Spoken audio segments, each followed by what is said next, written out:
All right, welcome everyone. We're Semblance of Sanity. I'm Caleb. I'm Jacob. And we're here for March Comes In Like a Lion, Season 2, Episode 7. Okay, okay. Yes, last episode we had Hina standing up to the teacher in a good neutral kind of standing up. Right, exactly. Not an aggressive way. Right, just what are you talking about? You know, this has been going on all the time. You know, this isn't... Aren't this you isn't paying a attention? problem? Yeah, aren't you paying attention? Yeah, exactly. And it's good because she's pushing the ball, so to speak, into the teacher's court. Right. The question is based on the stuff with the teacher in the past, is this a teacher that does anything about it? Right. Or is she one that just kind of goes, oh, it's nothing. It's nothing. It's no big deal. How hard will she stick to the avoidance?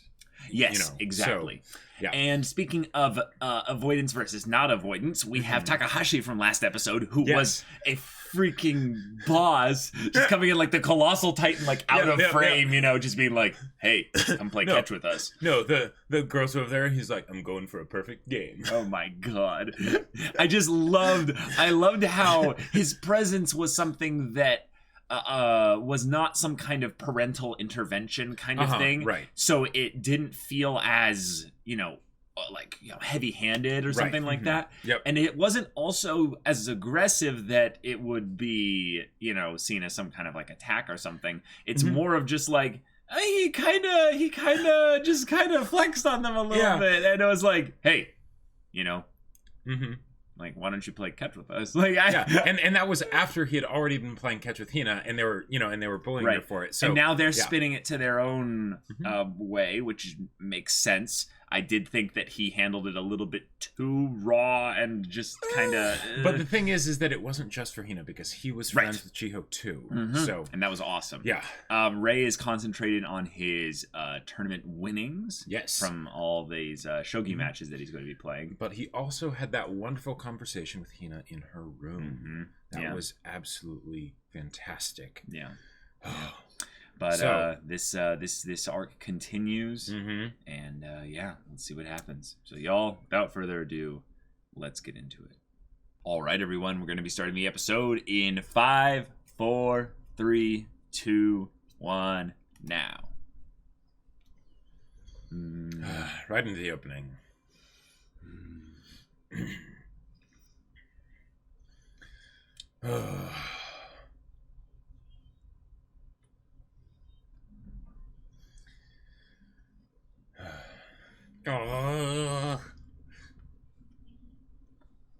Wait, the singer said Hinamatsu. The singer said Hinamatsu. Oh, really? Yeah. What does that mean? Well, Matsuri means festival. But there's Hina as a character in this show. So, this season is a Hina party. Well...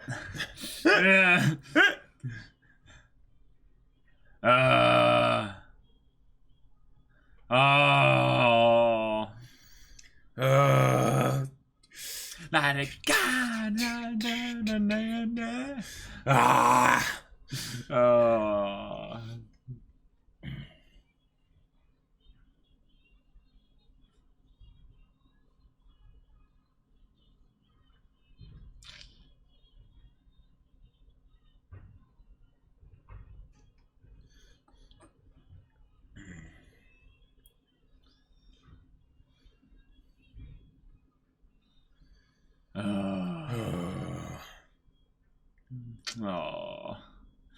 All right, let's do this. Yep, here we go.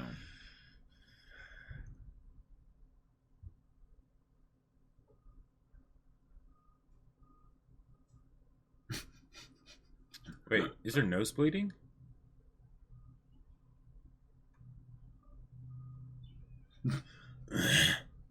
You're right.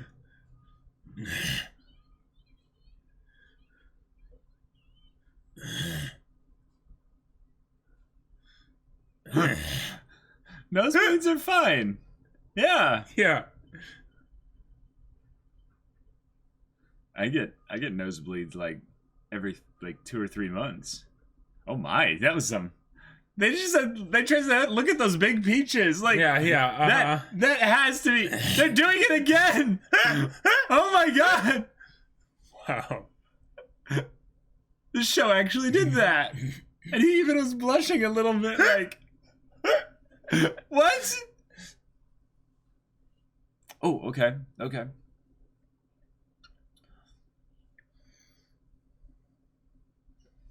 So Ray comes in, sits down.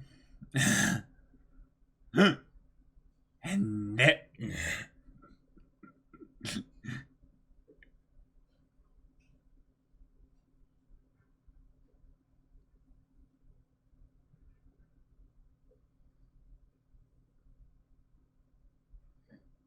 I don't. Yeah.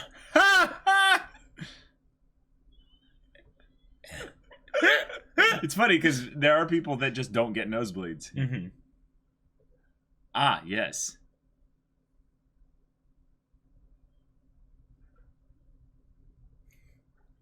She likes Momo. Yes, yes, exactly.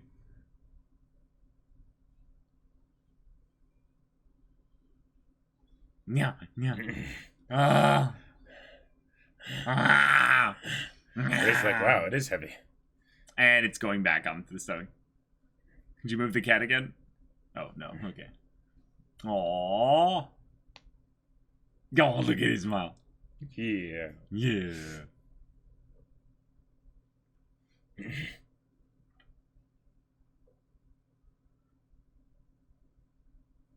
It's like totally the wrong advice. Instead it'll float back.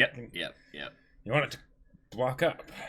I remember, because as someone who's probably had about 50 nosebleeds in my life, like, oh okay.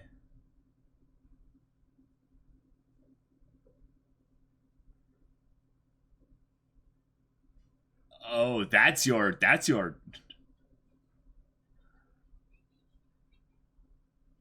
Oh my god. What is that? Wow. What? Oh. Rage.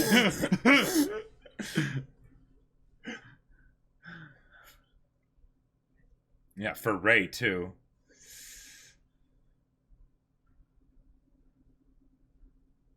Yeah. Understandably. Oh, it's like slick, like oil.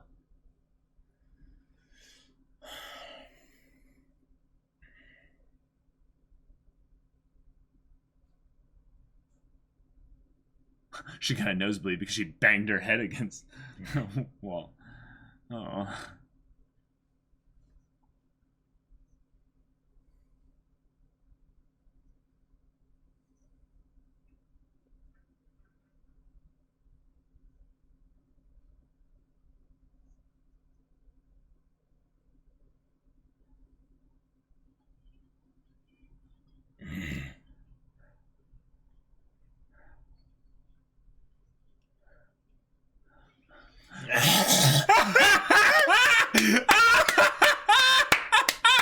Yes!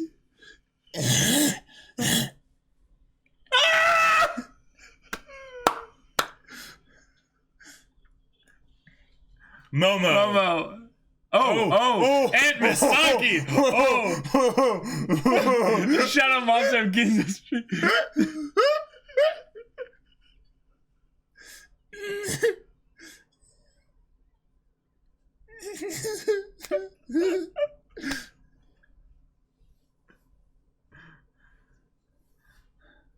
She really didn't.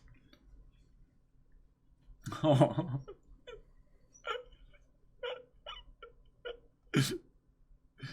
Oh. Oh.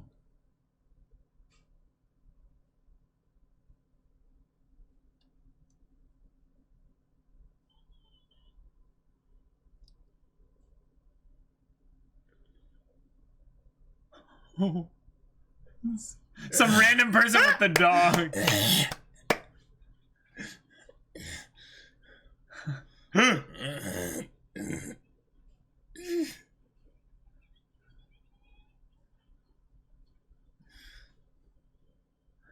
And it's still echoing.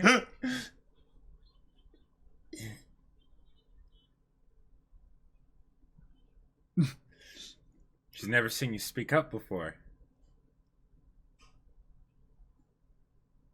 Oh.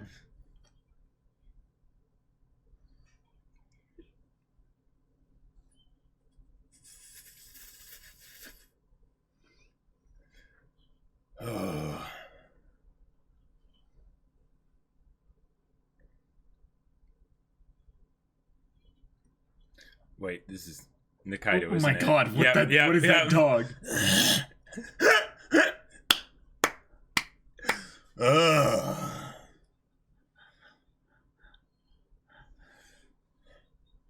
That dog! I know. Oh my god.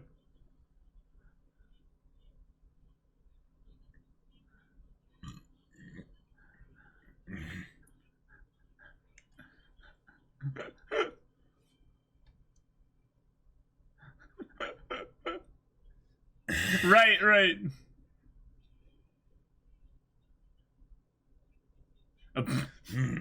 He's like, that's not what I meant, but oh, okay.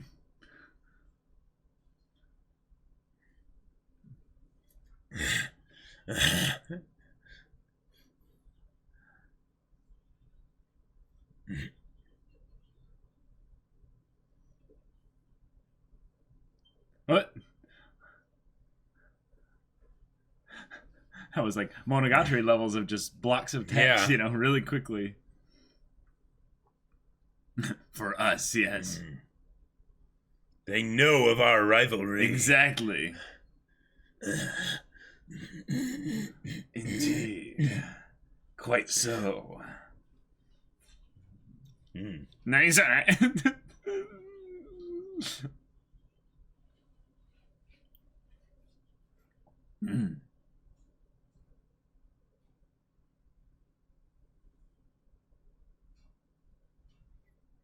Doesn't even need to see a board.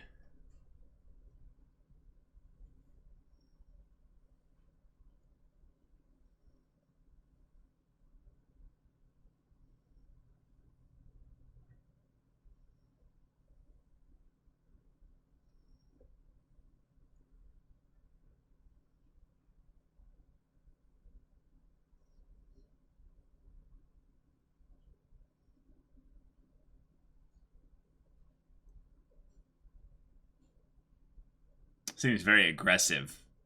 Oh.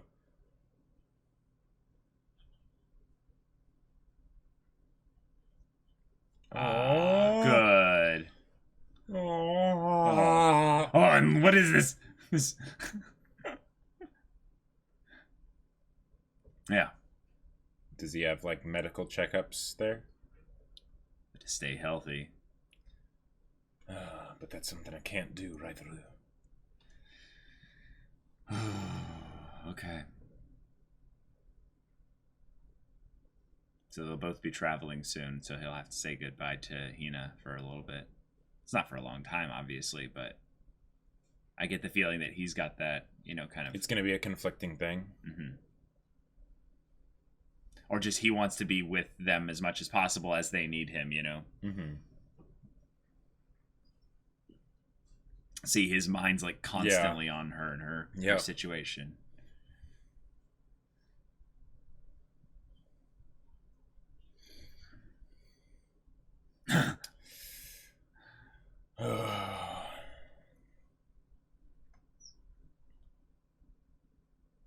Or can you?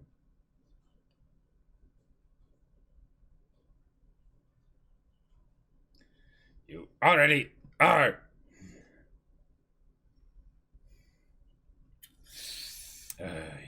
Yeah. Yari does it.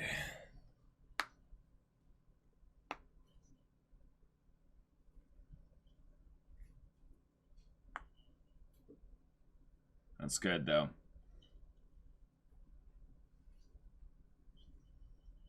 Oh. Hachiya. Is that the person they were mentioning earlier? I think so. Yeah. The person he's facing in the shogi match. The tongue clicking. Yeah. Yeah, that'd be really annoying. Yeah. Especially if shogi matches go for multiple hours. Well, and they're usually so somber and quiet, Right. It's so weird because knowing that shogi is a form of chess in a lot of ways, or chess is a form of shogi or whatever. Like most chess games I've seen don't go longer than 30 minutes. It's either like, it's speed chess, or it's like 5 to 10 minutes, or it's like 30 minutes, or you get to think about your moves a little bit. Maybe that's only part of the American thing of always like rushing things, you know? Chess is not an American. Like... Well, no, I know, but well, okay, good point. Yeah. But like on the professional level, even then, I don't think their matches go more than like hour and a half, maybe even like. Really? Maybe I don't know what I'm talking about, but. Tsukishima! There's only 1K though, so. It could also be that you can put pieces back on the board, you know? Yeah, that's a huge part of it too.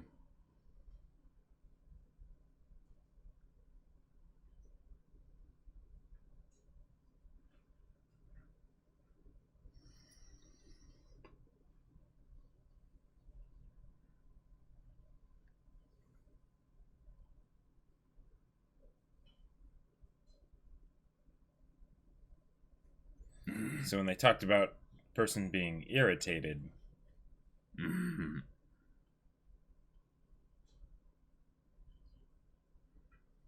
Subarukin.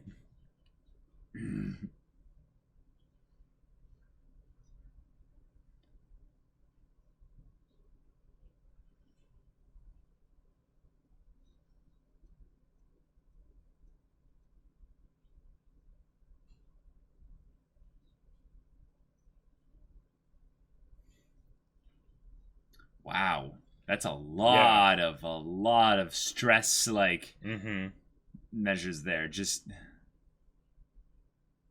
that is interesting. When you have someone that's popular, it's the same way. When you have someone that's like really popular, a lot of their like idiosyncrasies and quirks, well, they become things that are like, that just makes them so unique. You know, even though it's actually a like. You know that's a flaw, right? Like,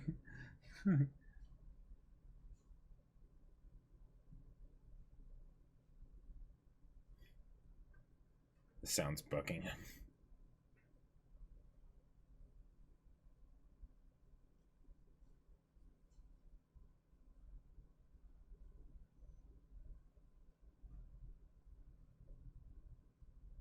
Don't match his tempo.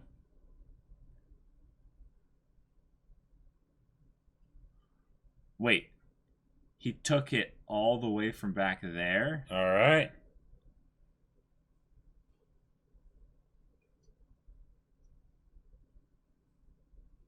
God, that's so annoying. Yeah. Like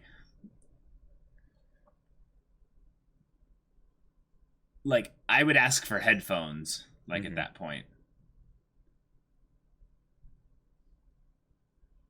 Yeah.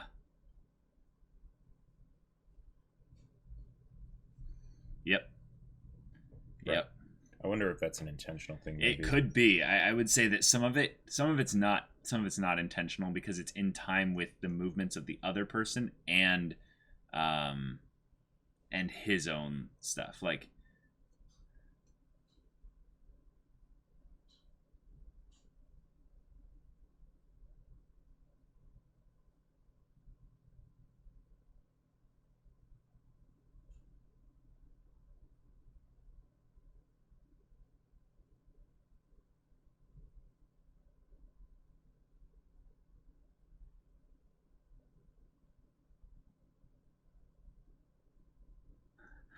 okay, lung wannabe, calm down. Yeah.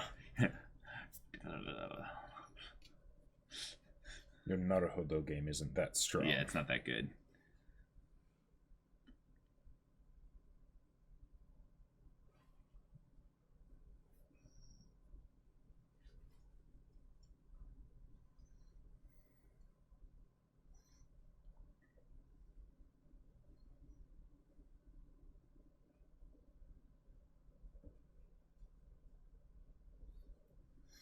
I love how they move the pieces, like... Oh, wait, never mind. What? Oh, it just seemed like whenever they would, like, slide pieces, they would always, like, tap the piece to say, like, this is indeed where I'm moving it to. Yes. Know? I think that is part of it. Maybe it was because he took the piece off. I think it's because he took the piece, yeah. which is interesting because I didn't think pawns could take from 2 away. Either that wasn't a pawn or... Ooh.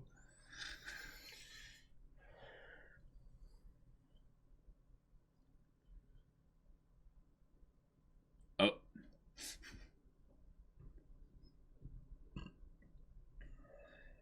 One of the interesting things about a sport where you have a 1v1, if you have a person that has an antsy playstyle, regardless of how good the other person is, it's like really hard to not try and match their tempo to beat them at their game.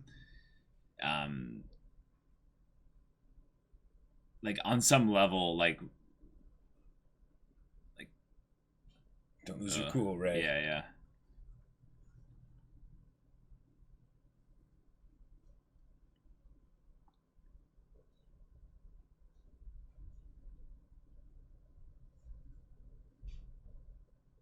Cool, actually getting internals with with him here.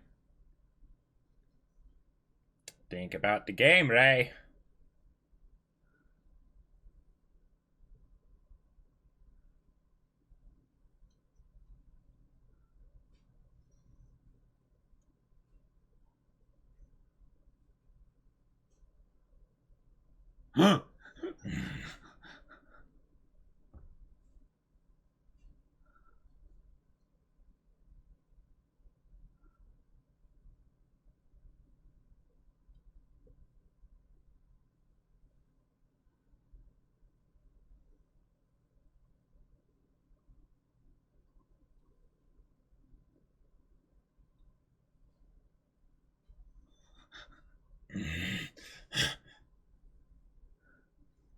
Is that a mistake, or is he baiting me?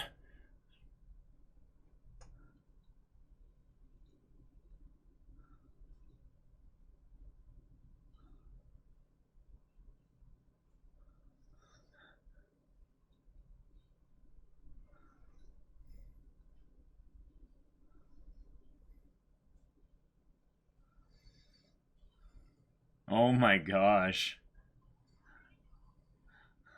Well, GG.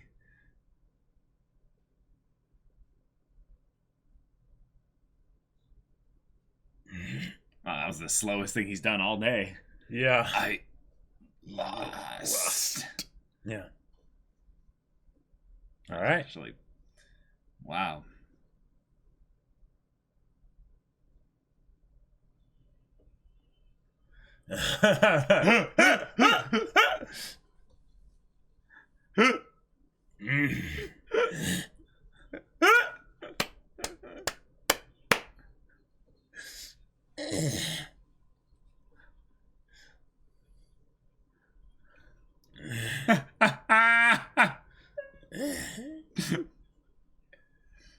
Wow.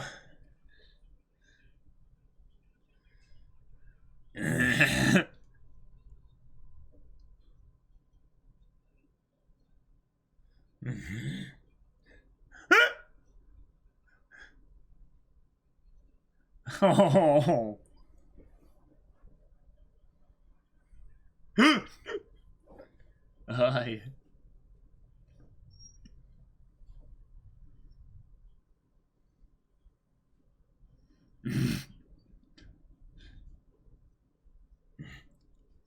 Oh. Oh. Oh. And that's literally what he was just saying about him.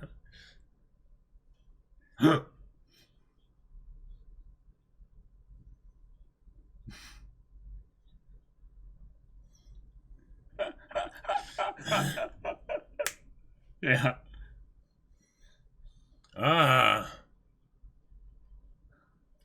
Oh, because... yeah, he left before doing the post-mortem. Wow.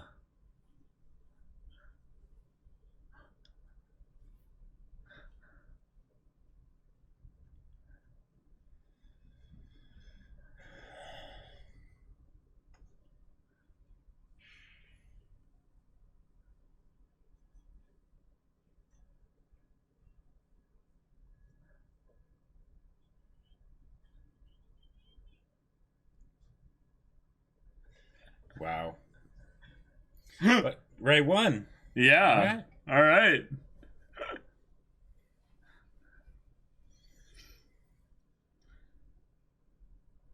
So like the idea of playing to someone's tempo in a 1v1 environment, most sports or, competitive whatevers have at some point, even if it's a team thing, you'll match up against someone on the other team, and you'll engage in a micro version of your team's, overall competition in a 1v1 environment.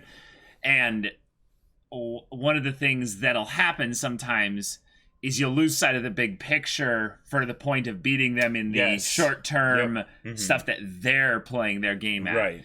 But if you stay on your game plan, or essentially the team's game plan, you just end up doing much better overall.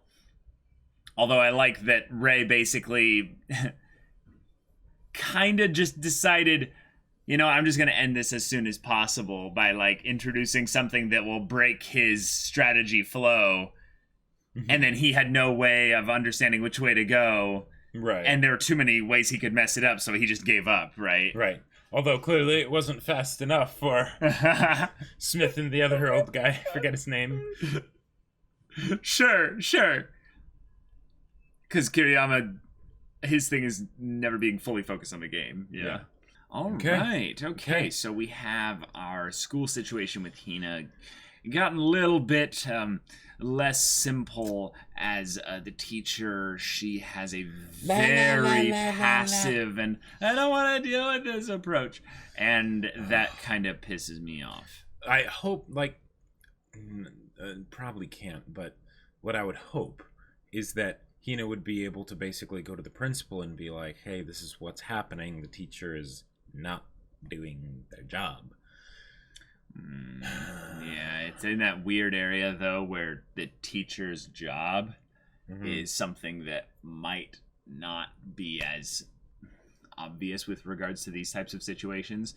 And as someone who's not a teacher, but as someone who knows people that are teachers and stuff, one of the tricky things with being a teacher is that you have basically no power really in terms of the way you move within the school systems that are kind of prepared for you. You have basically a set of things you have to give to the students, but in terms of giving anything additional to them, you have to go through and navigate a whole bunch of weird shenanigans. There's a lot of legal limitations and stuff because they're children of what you can do because you don't want to do something that will upset the parents or just overstep your bounds as a teacher. That's it. It's less legal stuff and more just with what the school deigns to be legitimate uses of your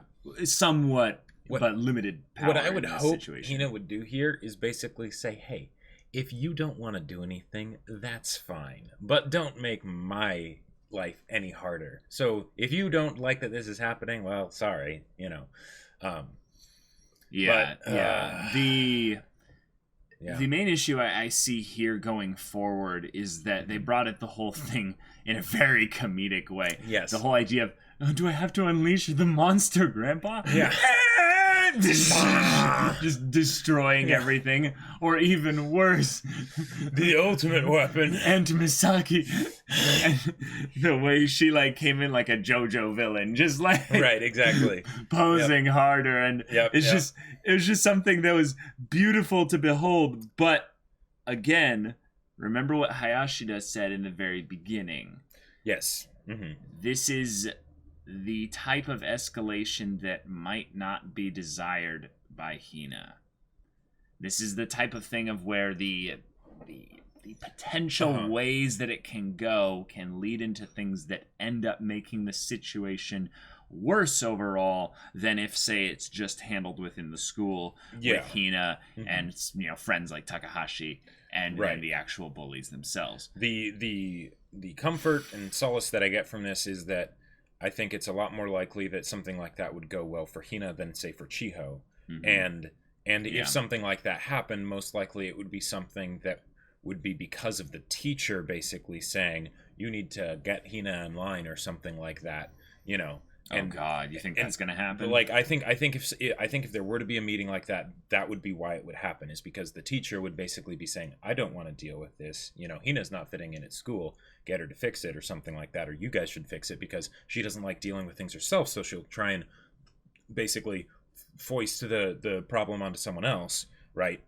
And then in a situation like that, oh yeah, bringing in Grandpa or Ray or, you know, and Misaki even. Yeah, I don't even see that as being a thing though that'll work, because one of the things that both of the comedic things kind of touched upon in a comedic way, but actually revealed that's really important to bring up, is that those are evil weapons you're unleashing. Right. Like, they just destroy everything. They just they're reactionary and Right. and devastating, and we don't need that.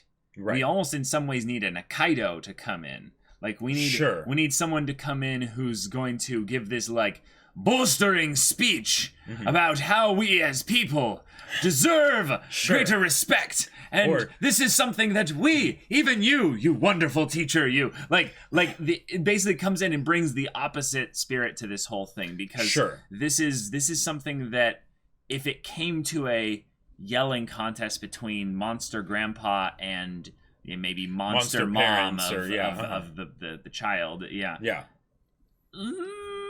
right.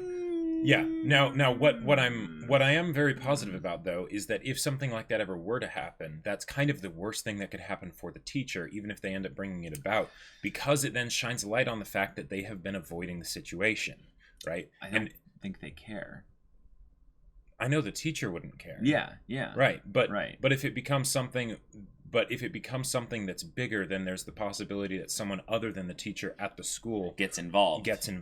Right, but then it can be brought into the spotlight that the teacher is absolutely not doing what they should be doing. Sure, but let's say the teacher gets fired, right? Mm-hmm. That doesn't mean anything good's necessarily going to happen. Sure, for the situation, absolutely. Yeah, all that means is that they just postponed it to something else, and in the meanwhile, everyone deals with the repercussions, and maybe they bully Hina because, oh, you made our teacher leave, you know, or something, or the like whole that. Class starts to you know, I really liked so and so's teacher. She was really nice to me, and in fact, on some level, this is the thing that I actually see as being the potential problem here. Is let's extrapolate that out. Is that, let's say this teacher has her job essentially threatened.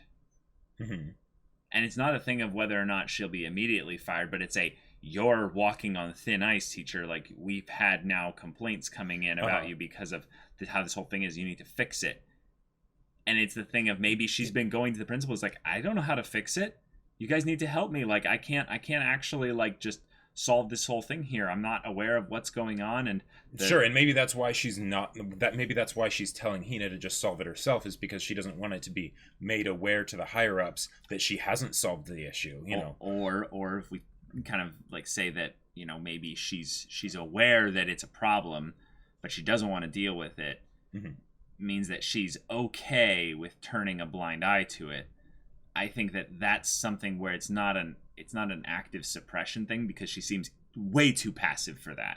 Like, she didn't kind of give Hina any kind of ultimatum of like, you know, like, if you don't do this, then blah blah blah blah. It was more of just like why can't you take care of it? I don't. It seems to me like a child who doesn't want to basically eat their vegetables, you know. Right. And on one hand, it sort of makes sense, because she probably doesn't even really want to be a teacher. She's probably overworked, underpaid, and basically is like, this is just one more thing. Come on, no. Sure.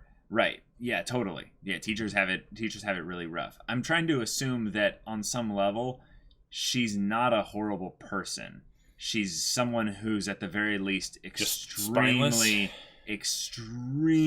either tired, stressed, or just someone who has zero confrontation skills.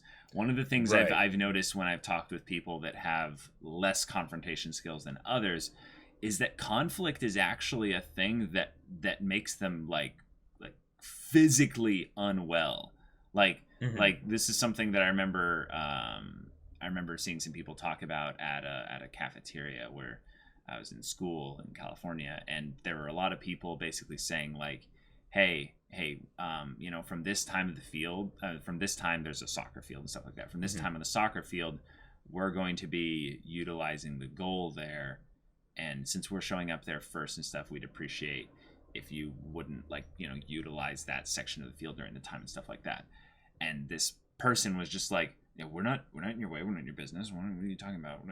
And it was basically like this, they couldn't even look at the person, and it was just them asking a simple request of like, hey, like, you know, we've been here first, you know, all the time, so if you could just maybe use the other side of the field or section off this part for us. And they were just like, I don't know. It's like, just, it's like, there's no conflict here. It's just saying like, hey, could you respect it's a simple request. It's a simple request. You can say no, like, you know. Right, like, what, and then that's a different conversation. That's a different conversation. But the idea that there's this idea that it's a non-answer. If I give an answer, then there's going to be some kind of conflict later that I'm going to have to deal with. And so people go into this shutdown mode. Right. And I think that's what the teacher is doing here, is that it's a form of conflict that she's not prepared for or doesn't have some kind of strength in her necessary in order to do this. I don't think she's the kind of person that sees it as not a big deal. Oh, right. It's probably if anything, if I were to guess, it's more that the teacher was maybe in a similar situation and she was one of the kids who just kept quiet, right? And that was sort of the approach that maybe she took for a lot of the things in her life whenever there was conflict like that, right? Okay. It's just sort of like, oh, okay, I just, you know, possible. I'll just, you know, just not draw attention to it, right? Not make a big deal about it, you know? Yeah. Okay. A bad situation, you know, could maybe become a worse situation if you put energy into trying to change it, you know? Sure. But yeah, that's not what kids need. So yeah, I loved what Ray and Akari got to talk about and basically just have some time together. And Ray's little outburst of I'm here too. Yeah, and the dogs are like, you yelled, you're dangerous. What are you doing here? And it was a great way to sort of comedically like brush over the dramatic nature of what just happened, so that way the response that Akari gives can just be you know, laughing and saying thank you. Yeah, you know, as opposed to what it might have been if Akari had been pressed to give a response immediately after the fact, as opposed to having some time to breathe on it. Because she very much, I love how they showed that she was very much also like not sure what to do, uncomfortable and things like that. Because if you think about it, she's basically saying, all right, I'm the mother here, right? And I've never fully felt comfortable or equipped or, you know, ready for that, but it's what I have to do. And here I might have to do something that I've never done before that's scary, and I might have to go up against actual mothers and actual adults. And what am I supposed to do there? And it's all for the sake of my sister, so I have to do a good job, but I don't know what I'm doing. Yep. Right? Yep. And then it's the thing of, okay, well, are there other people that I can depend on, like Grandpa, like, God forbid, Aunt Masaki, you know? And then Ray's like, hey, I'm here too. You can depend on me too. Yeah. You know, and that's, yeah, on some level, it's something where Akari is so kind, I would say, in how she projects out her inner self. You know, she does a good job of trying to keep all the negative stuff down, because other people maybe aren't, you know, able to handle that, and that's part of what makes her character, I'd say, multidimensional, is that her flaw is that she's maybe not as honest with her feelings as she could be. But this was, in some ways, there was this silly kind of, I don't know, almost cute aspect of the way this scene between the two of them was being formatted, because of the way we started things off. And I'm gonna go read a little bit into this, is that we had the whole fan service Peach joke thing. I was just like, that's funny. Shaft, I see nothing's changed, and they right? kept cutting back. It wasn't again and again. It wasn't like one really long shot, right? No, it was it was just cute and hilarious. Yep. But the funny thing is that then Ray comes over and he's kind of like blushing, and it's like, okay, I get it. Is that where was the camera switching back and forth? Basically, Ray. That's his eyes. Basically. His eyes basically being like, right, Yep. I mean, peaches are kind of like big, hairy balls of juice and stuff, so maybe he's getting a little bothered seeing her handling. Anyways, the the thing about what happened then afterwards, then you have kind of this whole thing with Hina where she's dealing with, you know, the nosebleed and trying to get some reassurance from Ray that, you know, this is normal. And he's such a goober. He's like way too honest about this. And he's like, oh wait, yeah, I've never had a nosebleed. But then when they leave together. So Hina's there, so they're alone. And then when he's with her and stuff, he's relegated to the listening role. And the thing is that Ray listening is something interesting here. When he's listening, what is he thinking of? He's thinking of her situation, right? Yeah, and how can I help? You know, kind of a thing. How can I help? How can I help? How can I help? Not how is Akari feeling? Not how is Akari feeling? Like what is what she's saying at the root of it? I think in some ways what this is something that I've found is very juvenile. That's the word I was looking for. Is that when you have someone who might have a little bit of that, you know, a little bit of that crush, you know, a little bit of that, you know, just a little something going on, you know. There's a little bit of that. Hey, I want to be needed. Right. Need me. Right. Which if you think about that, even though it's something where you care about and where you're caring about the other person, well intentioned, but it's still kind of self-focused. It's very self-focused, actually. And one of the things that I think showcases the maturity difference a little bit between Akari and Ray is that Akari sees the people that would be dangerous weapons if brought into this as being dangerous weapons, but she can't really rely on them, even though there are so many people around to support her and Hina. Right. She's like, I've got to do this. Okay. And it's kind of like, but she has like this like look of like for maybe a little bit of a juvenile guy to be like, oh, please tell me that I can rely on you. That's basically what he's translating her thing to be saying. And he's just like, I'm here too. I volunteer as tribute. Right. Yeah. And I see that as like, oh, you're so well intentioned, buddy. But like, right. And you need to just tell her that at the very least it's gonna be okay. And you don't need to try and solve everything here. I think the fact that she's talking about this problem so openly with him there, it's not like she just forgot he was there. Right. She's telling him because on some level processing this out makes her feel better. Yes. And I think that's important. And on some level I think the I'm here too, it kind of shuts down her processing a little bit. She just kind of has to go, oh, thank you, you're great. Thank you. Right. Appreciate But the thing is that I think that it was because of the fact that Ray has never done something like this before. Done something like what? Loudly declare, you know, that he right, wants to help and all of that stuff. Yes. Even though it, you know, there was probably that part of Akari that's like, thanks, Ray. Like, yeah, that's cute. There was also probably that part where she's saying, no, but here's someone who really does care very deeply, and he hasn't really cared about much anything that I've seen. So that's just exactly. An extra like magnification on the fact that yes, he really does care. Right. And he loudly declared it. So then you go to the shogi match. And how is the shogi match tied to all of this? Well, we have this loud character who comes in and annoyingly draws attention to himself. Now, this is in a negative light, okay? Right, exactly. This is in a negative, agitated, irritated Prince of the East or whatever thing. Yeah. I love that. His character is one that I've never seen in this kind of environment. And it's such a contrast because like they've done such a good job of showcasing how quiet and somber the shogi games are, and that, you know, it's you know, it's very respectful, and you know, and the you know, thank you for the game and everything and whatnot, and going over the game afterwards with your opponent and basically saying like, this, you know, I think this might have worked better, or what about this, you know, stuff like that. No, this guy. None of that. And what I think is interesting is that then the other players, Smith and the older was that Yanagihara? I believe, yes.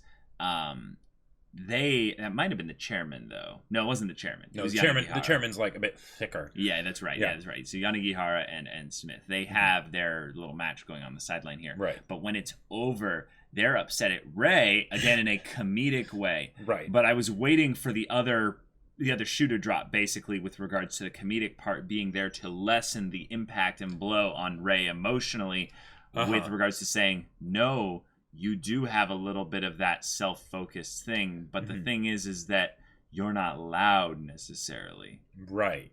But remember how in some ways Ray reaches out with his perception to the point where he gets annoyed and he's like, it's like I can hear the voices in his head. It's like projecting much, Ray? Right. It's like, maybe if anything, what it is from somewhere. Maybe what it is Ray's thing is that he reaches out so much to, at the very least, like, things in his environment that are a source of tension, that he, maybe not vilifies them, but feels like he has to, like, it's his problem that he has to deal with. And it's like, that's something that correlates back to me, so I have to act upon it. And this is something that I've seen as a very, very few people in my life have this issue, but it is definitely something that I've dabbled in this issue as well, is the need to control your environment. So when you see a problem in your environment, you assume it's your problem because your identity is tied out to your environment and stuff. And this is with very empathetic people usually have this issue. So it means that the flip side of it is a positive, and that when you see someone hurting out there in your environment, try and fix it. You try what you can. You try and help them and be there for them, and that's good. Right. The controlling thing is a hyper extension of what would normally be a good thing. Yes. Yeah, it's taking that and applying it too much or where you shouldn't. Right. Yeah. So just knowing that you being in the environment of someone like this means that when they're ready or when they feel like they can trust you, like Akari does, they will come to you and actually invite you in to be there and be a part of their situation and be in some ways hurting with them, in some ways actually, like, not even really solving the problem, but just being like, hey, will you, like, shoulder this a little bit with me? And that's one of the things that, like, even though Ray's outbursts, you can definitely say it's, like, immature and stuff like that, and shows his age, right? Yeah. The fact is that Akari doesn't feel comfortable depending on other people. Yep. Right? And that's why she tries to do it all herself, and that's why it ties her up in knots like it does, right? Yeah. So the fact that Ray is saying this, that it's not just that, hey, I'm here if you need help, but I want to help. I desperately want to help. That is huge for Akari, because it's basically she sees the best in that. Right. It's basically saying that these conversations, because the fact that we're getting one of these so quickly after the conversation in the kitchen with washing the vegetables and stuff, that was a conversation that I don't think Akari meant to have, right? And that was sort of like I'm not sure, right? Sure. And then here it happens again. This time maybe a little bit more intentional, just because Ray didn't seem to have a problem with it last time, right? Yeah. I guess maybe it's okay. And then she gets the positive reinforcement on that of, yes, exactly, I want to help. Like, yes. So do this more. Let me help you. Like, share your problems with me, right? Lean on me when you're not strong. Yeah. But yeah. Yeah. So Ray hopefully understood what they meant, because in a lot of ways, I don't think I would understood what they meant if I was 17 or 18 and was being told that I was the one kind of being self-focused. Because I think on some level, it's something that's kind of funny, is that, like, there's nothing really, I would say, that is specifically for me, that pisses me off more when someone points out how I do something badly on a scale of 1 to 10, like, and it's like a 2, when there's someone right next to me that does it on a scale of, like, 9 out of 1 to 10. And it's like, what? Come on! It's basically like when a cop pulls you over and you're speeding like 3 miles an hour over, but then there's the other person directly next to you that was speeding like 11 miles an hour over, and you're like, what? Yeah. What? Yeah. What? And it's funny because it's never happened to me, by the way. I was gonna say 3 miles an hour over. Oh man, well, I've never been pulled over for speeding. That cop was having a rough day. I've never even pulled over for speeding. Me neither. But one of the things that, like, the whole idea of Ray being a very self-focused person, it's kind of exemplified by his spiraling depression in season 1. Oh, sure. Because here's the thing. That's a good point. Not this, and I do not say this as anything against people that get in that downward spiral, because I do too. Mm-hmm. But the reason you get in that downward spiral is you're in a house of mirrors, basically, right? Sure. And you're just seeing all the bad stuff in you, and then you focus on that, and then it drives you down further. Yep. And the thing that can pull you out of that is the hardest thing for you to do, is to think about others, right? To turn your focus outward, right? Yep. Think about how you can help other people. That quote from Iroh, if sometimes the best way to solve your own problems is to help someone else solve theirs. That's because oftentimes the problems that you have are because you focus on your own problems. Yep. Right? So the fact that they commented on that was fantastic, and yet in the same breath they talk about how, he's hard to understand, right? Now, do you think that was an example of where he needs to be more like Harunobu, like Nikaido? Potentially, and basically be open about himself and how he's feeling, what he wants, and and things like that. And aggressive in some ways. Yep. Like in some ways, Harunobu's main strength is that he is a simple but wholesome character. Mm-hmm. He doesn't have like a thing where he can't do anything wrong. Right. It's just that he wears his heart on his sleeve. Yes. So he's very sincere. Mm-hmm. Yeah. And sincerity is huge. Mm-hmm. Like, because the whole issues that Hina's having at school in a lot of cases is because of a lack of sincerity. It's not just the fact that the bullies are bullies, right? Right. That would be one thing, right? And if that was all that it was, then you could just, deal with it in an upfront way. Right. But the fact that there's this insincerity from the class, the teacher, all this stuff that basically makes it hard to deal with, right? And that's kind of what they were saying there, is that, hey, be a bit easier to understand. Sure. It'll smooth over a lot of your interactions. Totally. But so in future stuff, I think we're going to get a parent-teacher student meeting. Probably. Which is something I'm worried about. That'll be interesting.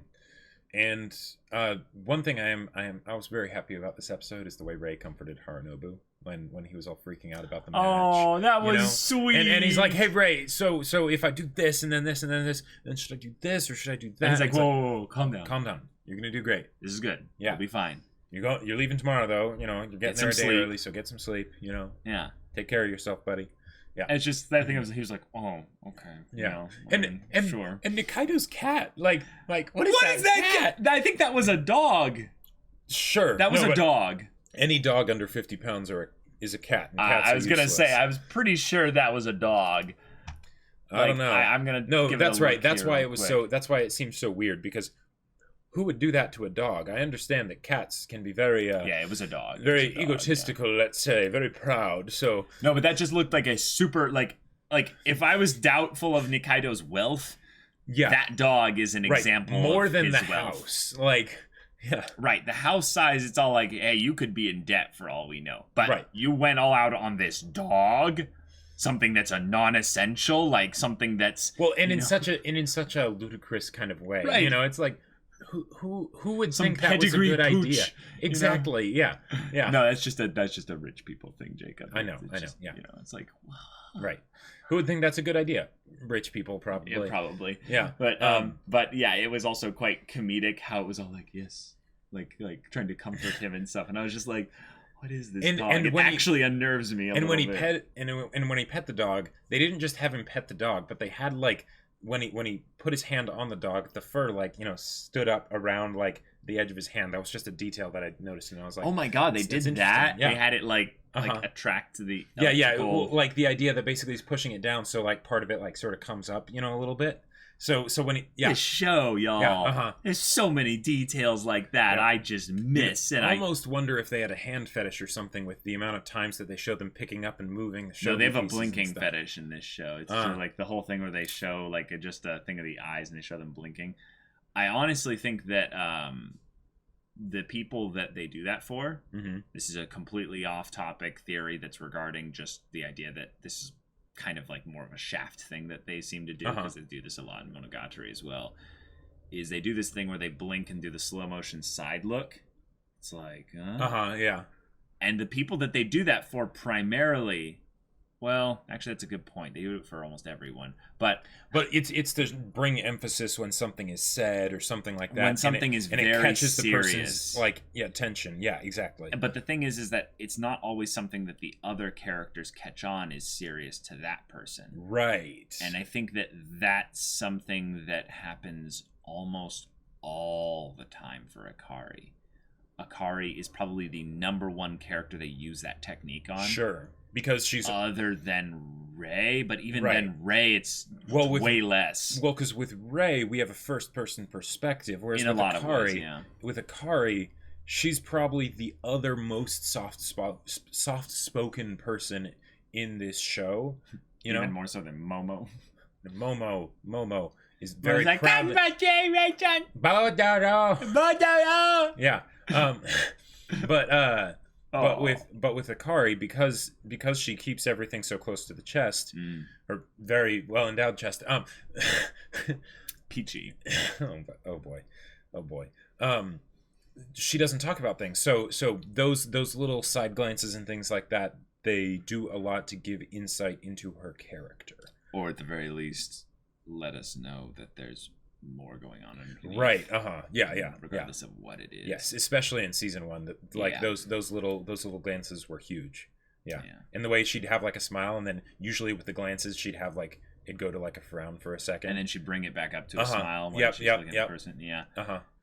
You learn a lot about a person, y'all. This is something that I know I don't really know anything about, but you learn a lot about a person when you look at the face that they make, like 1 second or 2 seconds before they look at you.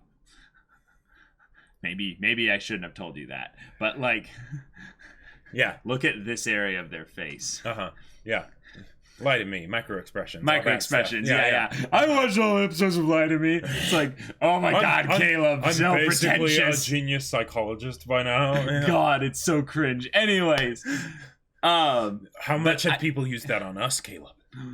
Because of all the hundreds of hours. Oh my gosh. So, y'all, thank you so much for watching this episode's reaction discussion. This was a good episode. I think that it's almost crazy to think that in some ways this is one of the lesser episodes because it was still so good. There was so many perfect episodes that we've been surrounded with here. Yeah. But if you want to see the next episode's reaction, Jim Marsh comes in like a lion. Right now, go check out the link in the description below for our Patreon. You can get an early access there, and any level support gets you access to our Discord where you can chat with us about these stories or about anime in general or just whatever. Or battle lines. Jacob's going to talk to you about battle lines. Yeah, you can also talk about battle lines on the Discord because my sci-fi novel, Battle Lines, is available for purchase on Amazon. It's a wonderful sci-fi book, wonderful characters, great interactions. So if you like the character interactions of March, the character interactions of Battle Lines are also amazing. A little bit more pizzazz and action, but they are wonderful. Right. So you can buy it, link in the description, leave a review on all that good stuff. But yeah, enjoy. Yeah. So if any of that interests you, we'll see you there. But until then, we're Semblance of Sanity. I'm Caleb. I'm Jacob. And we'll see you all next time.